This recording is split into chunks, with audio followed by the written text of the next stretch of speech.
केला बेचने वाली चुड़ैल। एक बार की बात है, जादूपुर नाम के गांव में करतब दिखाती एक औरत एक रेड्डी के लिए गांव में आती है।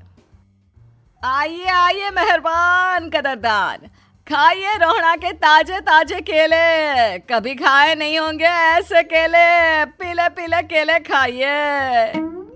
ये कहकर रोहड़ा हाथों में 4 केले लिए उन्हें सर्कल में जोर जोर से हवा में उछालती हुई करतब दिखाती है, जिसे देखकर आसपास के सारे बच्चे अपने अपने मम्मी पापा से उस औरत के पास जाने की जिद करने लग जाते हैं।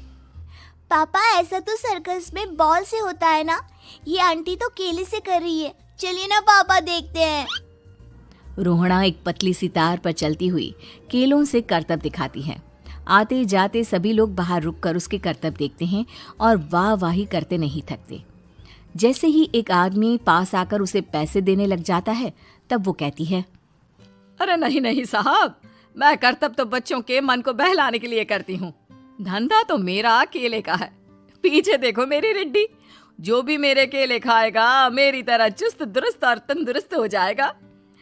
पता चलता है क्या कि मेरी उम्र 55 की है। अरे पर ऐसे ठंड के मौसम में कोई केला क्यों खाएगा? ये ऐसे वैसे केले नहीं है साहब, ये शरीर में गर्मी देते हैं। ठंड को दूर भगाए जो भी रोहिणा के केले खाए। पापा, अगर मुझे केले नहीं मिले तो मैं घर नहीं जाऊंगी। तभी उसके पापा कहते हैं कि बेटा, केले ठंड में कभी गर्मी नहीं देते। ये सब कहने की बातें हैं, सामान बेचने का तरीका है इनका। पर पिंकी नहीं मानती। मैं केले खाऊंगी। पिंकी की जिद के आगे नत्थू हार जाता है और उसे केले खरीद कर दे देता है। पिंकी खुश होकर केले घर ले आकर खाती है। अब मैं भी करतब करूंगी, कितना मजा आएगा। जादुई केले। पिंकी पहला केला खत्म भी नहीं करती कि वो बेहोश हो जाती है। दूसरे केले से एक काला धुआं आता है और रोहड़ा चुड़ैल बनकर बाहर निकल आती है। मेरे भूतिया केले बच्चे न खाए, ऐसा हो ही नहीं सकता। जादूपुर वालों, कब तक बचोगे? आ गई हूं मैं रोहड़ा, जिसका कोई नहीं कर सकता सामना। रोहड़ा पिंकी को गोद में उठाकर काले धुएं में कहीं गायब हो जाती है। शाम के वक्त नत्थू घर लौटता है और पिंकी को घर में ना पाकर उसकी माँ से कहता है, माँ पिंकी कहाँ है? अरे बेटा, उसे तो तू सुबह करतब दिखाने ले गया था ना, फिर कहाँ वापस आए तुम दोनों? मुझे लगा तू उसे अपने साथ मंडी ले गया होगा। हे भगवान, मेरी बच्ची कहाँ गई? मैं उसे घर ही तो छोड़कर गया था माँ। नत्थू गांव के घर कोने में अपनी बेटी को ढूंढता है, पर उसे वो कहीं नहीं मिलती। परेशान होकर आखिर रो रो कर नत्थू हिम्मत हार कर घर लौट आता है। अगली सुबह रोहड़ा फिर से करतब दिखाने आती है और इस बार पिंकी की तरह रोनी केले खरीद लेता है। 50 रुपए दिए थे पापा ने, सारे पैसों की मैंने केले खरीद लिए हैं। अब मैं भी आंटी की तरह ही करतबबाज बन जाऊंगा।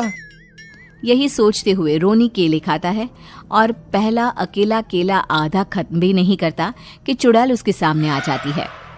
मेरे साथ चलने का समय आ गया है रोनी। ये तो बस शुरुआत है।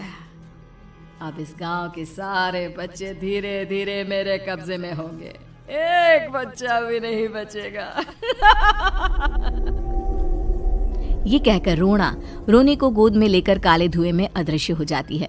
इसके बाद हर रोज गांव में से कोई ना कोई बच्चा गायब होता, पर ऐसा क्यों हो रहा है किसी को भी समझ में नहीं आ पा रहा था। रोज की तरह अपनी बेटी पिंकी की तलाश में नत्थू गांव के एक तालाब के पास बैठा रो रहा था। कहाँ गई मेरी पिंकी? शकुंतला के जाने के बाद एक वही तो मेरा सहारा थी। अरे उसकी आत्मा कोस रही होगी मुझे कि मैं अपनी बच्ची को संभाल भी नहीं पाया। नत्थू ये कहता हुआ रो ही रहा था कि तभी तालाब में से उसे शकुंतला की आवाज सुनाई देती है। कहाँ थी तुम शकुंतला? हमारी बच्ची और सारे गायब हुए बच्चे रोहड़ा के कब्जे में हैं। वो बच्चों को जो केले देती है उससे बच्चे बेहोश हो जाते हैं और उसके कब्जे में आ जाते हैं और वो उन्हें ले जाकर काली दुनिया में ले जाती है। पर वो ऐसा क्यों कर रही है? ये मैं नहीं जानती, पर उस दुनिया का रास्ता मैं आपको बता सकती हूँ। जहां ये नदी खत्म होती है वहां एक केले का पेड़ है, उसके नीचे एक दरवाजा है, वहीं से रास्ता जाता है उस दुनिया का। ये कहकर शकुंतला की आत्मा गायब हो जाती है। गांव के सभी लोग झुंड बनाकर उसी रास्ते से काली दुनिया में चले जाते हैं और वहां देखते हैं कि सारे बच्चे वहां काम कर रहे थे। पापा मुझे ले चलो यहाँ से। पापा पापा। सभी बच्चे अपने मम्मी पापा से लिपट जाते हैं। तो तुम लोग यहाँ तक आ गए? क्यों हमारे बच्चों को पकड़ लिया तूने? तुझे शिकार ही बनाना है तो ले, हम सब आ गए हैं, हमें खा ले। नहीं, मुझे बच्चे चाहिए। मेरे बच्चे के बदले तुम लोगों के बच्चे। क्या मतलब? मैं इसी गांव में रहने वाली एक औरत थी। केले की चोरी के इल्जाम में मेरे बेटे को गांव वालों ने इतना मारा कि वो मर गया। उसी दिन मैंने ठान लिया कि गांव वालों का भी वही हाल करूंगी। कुछ दिन बाद बेटे के चले जाने के दुख में मैं भी मर गई और मेरी भटकती आत्मा एक चुड़ैल बन गई। और फिर मैंने बदला लिया तुम सबके बच्चे छीनकर। बर्दाश्त नहीं कर पाए ना? सोचो मुझ पर क्या बीती होगी। हमें माफ कर दो रोना। पता नहीं ये किसकी गलती थी, पर हम सभी माफी मांगते हैं। हमारी खुशियां लौटा दो, तुम भी तो एक माँ हो। गांव वालों की बात सुनकर रोना का मन पिघल जाता है और वो बच्चों को छोड़ देती है। उसके बाद काली दुनिया बच्चों के लिए जादुई दुनिया बन जाती है। अब कोई भी कभी भी वहां आ जा सकता था।